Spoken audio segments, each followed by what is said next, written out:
अगर बात करें कनाडा की खोज की तो सबसे पहले जॉन कैबोट 1497 में यहाँ पहुंचे थे। कैबोट की खोज के इस अभियान में इंग्लैंड का पैसा लगा था, इसीलिए इंग्लैंड ने इस भूमि पर अपना दावा ठोका। लेकिन इंग्लैंड यहाँ कब्जा करने में कुछ पिछड़ गया और इतने में फ्रांस ने यहाँ कब्जा जमा लिया। दोस्तों, जब क्रिस्टोफर कोलंबस ने अमेरिका को खोजा, लगभग उसी समय दुनिया को कनाडा के बारे में पता चल गया था। अमेरिका की खोज और दुनिया की महाशक्ति बनने की कहानी भी बड़ी दिलचस्प है। उसका ये वीडियो आपको जरूर देखना चाहिए। इसके बाद फ्रांस और इंग्लैंड में वॉर होनी लाजमी थी, क्योंकि ये दोनों महाशक्तियां पूरी दुनिया में खुद को बेहतर साबित करने में लगी थी। 1959 में 7 इयर्स वॉर के बाद फ्रांस की हार हुई और 1763 में फ्रांस ने कनाडा को ब्रिटेन के हवाले कर दिया। कनाडा पर राज करना ब्रिटिश एम्पायर के लिए इतना आसान नहीं था, क्योंकि कनाडा और इंग्लैंड के बीच की दूरी ज्यादा होने की वजह से ब्रिटेन को दिक्कत आ रही थी। हालांकि आप ये कह सकते हैं कि भारत और इंग्लैंड के बीच की दूरी भी बहुत ज्यादा थी, पर कनाडा में ज्यादा समस्या अमेरिका की वजह से हो रही थी, क्योंकि अमेरिका में भी ब्रिटिश रूल के खिलाफ आवाज बुलंद होने लगी थी और अमेरिका कनाडा पर भी एक आक्रमण कर चुका था। इसलिए सबसे पहले ब्रिटेन ने 1867 में 3 कॉलोनीज कनाडा, नोवा स्कोटिया और न्यू ब्रंसविक को मिलाकर डोमिनियन ऑफ कनाडा बना दिया। अब कनाडा एक ब्रिटिश कॉलोनी नहीं रहा था, अब वो एक स्वतंत्र देश की तरह से हो गया था, जिसका अपना कानून और अपनी संसद थी। धीरे धीरे कनाडा आज के कनाडा के स्वरूप में आने लगा, लेकिन अभी भी वो ब्रिटिश रूल के अधीन था और उसे पूरी आजादी नहीं मिली थी। सन 1931 में कनाडा को कुछ और अधिकार दिए गए और फाइनली 1982 में इसे वो सभी अधिकार मिल गए जो एक देश के पास होते हैं। लेकिन अभी भी कनाडा ब्रिटिश कॉमनवेल्थ का हिस्सा है, जो ब्रिटिश राजशाही को मानता है, और इस लिहाज से एलिजाबेथ II कनाडा की भी महारानी हैं। हालांकि वो अब सिर्फ नाम की महारानी हैं और वो कनाडा के मामलों में हस्तक्षेप नहीं कर सकती। दोस्तों, अब आपको बताते हैं पंजाबियों के कनाडा में बसने का इतिहास।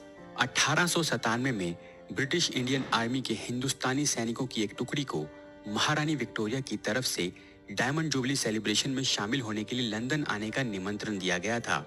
उस समय घुड़सवार सैनिकों का एक जत्था महारानी के साथ ब्रिटिश कोलंबिया के रास्ते में था। ये वो दौर था जब ब्रिटिश इंडियन आर्मी में बड़ी संख्या में सिख सैनिक शामिल हुआ करते थे। इन्हीं सिख सैनिकों में एक सिख सैनिक थे रिसालेदार मेजर केसर सिंह। यही रिसालेदार major Kesar Singh Canada shift होने वाले सबसे पहले सिख थे। मेजर केसर सिंह और उनके कुछ साथी भी वहां रहने के लिए तैयार हो गए थे। बस यहीं से वो सिलसिला शुरू हो गया जिसने आज तक थमने का नाम नहीं लिया, और आज भी पंजाब से बहुत बड़ी संख्या में लोग कनाडा में जाकर बसना चाहते हैं। मेजर केसर सिंह के बाकी साथी वापस भारत आ गए और उन्होंने लोगों को वहां बसने की कहानी सुनाई। उन्होंने लोगों को बताया कि ब्रिटिश सरकार उन्हें वहां बसाना चाहती है, जिसके बाद कुछ सालों के भीतर ही 5000 भारतीय कनाडा में बसने के लिए पहुंच गए और इन 5000 भारतीयों में 90% सिख थे। क्यों पंजाबी जा रहे हैं कनाडा? दोस्तों, आपने वो कहावत तो सुनी होगी, दूर के ढोल सुहावने लगते हैं। हालांकि कनाडा बसने वाले पंजाबियों के केस में ऐसा नहीं है। पंजाबियों के कनाडा जाने के पीछे बहुत से कारण हैं, जैसे कि भारत में 583 सदस्यों वाली लोकसभा में सिर्फ 13 सिख MP हैं, जबकि कनाडा की 338 सीट वाली हाउस ऑफ कॉमन्स में 18 सिख MP हैं। इस बारे में 2015 में जस्टिन ट्रूडो ने यह भी कहा था कि उन्होंने जितने सिख चेहरों को अपनी कैबिनेट में जगह दी है, उतनी तो भारत में भी नहीं है। कनाडा का एजुकेशन सिस्टम बहुत अच्छा है और इसी वजह से बहुत से पंजाबी कनाडा में अपनी पढ़ाई करना चाहते हैं। मॉन्ट्रियल और टोरंटो जैसी जगहें एजुकेशन का बहुत बड़ा हब बन चुकी हैं। कनाडा एक बहुत लिबरल सोसाइटी है, जहां हर धर्म के लोग अपने अपने धर्म को फॉलो कर सकते हैं। इसीलिए सिख कम्युनिटी के लोगों का यहाँ रहना आसान और सुरक्षित है। साथ ही उन्हें प्रधानमंत्री ट्रूडो का भी पूरा साथ मिलता है। कनाडा एक डेवलप्ड नेशन है, जहाँ लिविंग स्टैंडर्ड बहुत हाई है। कनाडा की इकोनॉमी भी बहुत स्टेबल है। भले ही वो अमेरिका, जर्मनी, रूस और चीन की तरह बहुत ज्यादा विजिबल नहीं है, लेकिन ये इनके मुकाबले कहीं से कम भी नहीं है। साथ ही कनाडा के इमिग्रेशन लॉज दूसरे देशों की तुलना में बहुत ज्यादा आसान हैं। इस कारण भी भारतीय, स्पेशली पंजाबी, कनाडा में बसने को उत्सुक रहते हैं। दोस्तों, 2006 से 2016 के बीच कनाडा में पंजाबी बोलने वाले लोगों की संख्या 3.68 लाख से बढ़कर 5.02 लाख हो गई है और ये इजाफा 36.5% है। यानी अब पंजाबी कनाडा में तीसरी सबसे ज्यादा बोली जाने वाली भाषा बन गई है। कनाडा में पहले से बसे सिख वहाँ लंबे समय से खेती के कामकाज से जुड़े हुए हैं।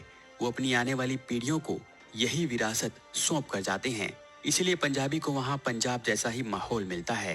कनाडा पंजाबियों के लिए पसंदीदा जगह इसलिए भी है क्योंकि कनाडा अपने यहाँ आने वाले प्रवासियों को समान अवसर देता है, जिससे वो सफलता की उड़ान भर सकते हैं। दोस्तों, बहुत बड़ी संख्या में लोग कनाडा में जाकर बस रहे हैं, लेकिन कनाडा में सिखों का विरोध भी हुआ है। कनाडा में पंजाबियों का बसना जारी है, लेकिन कनाडा में बसने के लिए उन्हें बहुत सी मुश्किलों का भी सामना करना पड़ा था। एक समय नौकरियां पंजाबियों के हाथों में जाने से कनाडा के गोरे लोगों में रोष बढ़ने लगा था, इसलिए पंजाबियों का विरोध शुरू हो गया था। साल 1907 में भारतीयों के खिलाफ नस्ली हमले बढ़ने शुरू हो गए, इसलिए भारतीयों को आने से रोकने के लिए कुछ नए कानून बनाए गए। जैसे कि अगर कोई भारतीय वहां आकर बसना चाहता है तो उसके पास $200 होने चाहिए। लेकिन अगर बात की जाए यूरोपियन कंट्री से वहां आकर बसने वाले लोगों की, तो उनके लिए ये राशि सिर्फ $25 थी। पर ये सब भी पंजाबियों को कनाडा में जाकर बसने से नहीं रोक पाया। पंजाबियों ने अपनी मेहनत के दम पर वहां अपने बिजनेस स्थापित कर लिए थे। साथ ही वो देश की इकोनॉमी में भी बहुत योगदान दे रहे थे। इसके अलावा पॉलिटिक्स में भी पंजाबियों ने अपने पैर जमा लिए थे। द प्रिंट के अनुसार कनाडा की डलहौजी यूनिवर्सिटी में पीएचडी कर रही अनीता सिंह बताती हैं कि सिख पॉलिटिकली सक्सेसफुल इसलिए हैं क्योंकि वो ऑर्गेनाइज्ड हैं। गुरुद्वारों में वो बहुत से community events, charity fund raising और फूड बैंक्स के जरिए अपने लोगों के साथ संपर्क बनाए रखते हैं। साल 2018 में कनाडा के पीएम जस्टिन ट्रूडो भारत आए थे और उनका ये दौरा 7 दिनों का था, लेकिन उनके इस दौरे को भारत की तरफ से ज्यादा अहमियत नहीं दी गई, जिसके बहुत से कारण थे। तो दोस्तों, अब नजर डालते हैं उन कारणों पर। India Canada relation. भारत के कनाडा के साथ संबंध अच्छे रहे हैं, लेकिन कनाडा से कुछ संगठन खालिस्तान की मांग करते रहते हैं, जिसकी वजह से दोनों देशों के रिश्तों में कुछ खटास जरूर आती है। हालांकि पंजाब 2020 रेफरेंडम को कनाडा ने रिकॉग्नाइज नहीं करके दोनों देशों के बीच रिश्ते सुधारने की कोशिश जरूर की है, जिसके बाद एनआईए और रॉयल कैनेडियन माउंटेड पुलिस के बीच कुछ समझौते हुए हैं और इस तरह के संगठनों को रोकने की रणनीति बनाई गई है। इन सब कदमों से उम्मीद है कि दोनों देशों के रिश्ते और सुधरेंगे और इन रिश्तों की वजह से भारत के लोगों को कनाडा में किसी परेशानी का सामना नहीं करना पड़ेगा।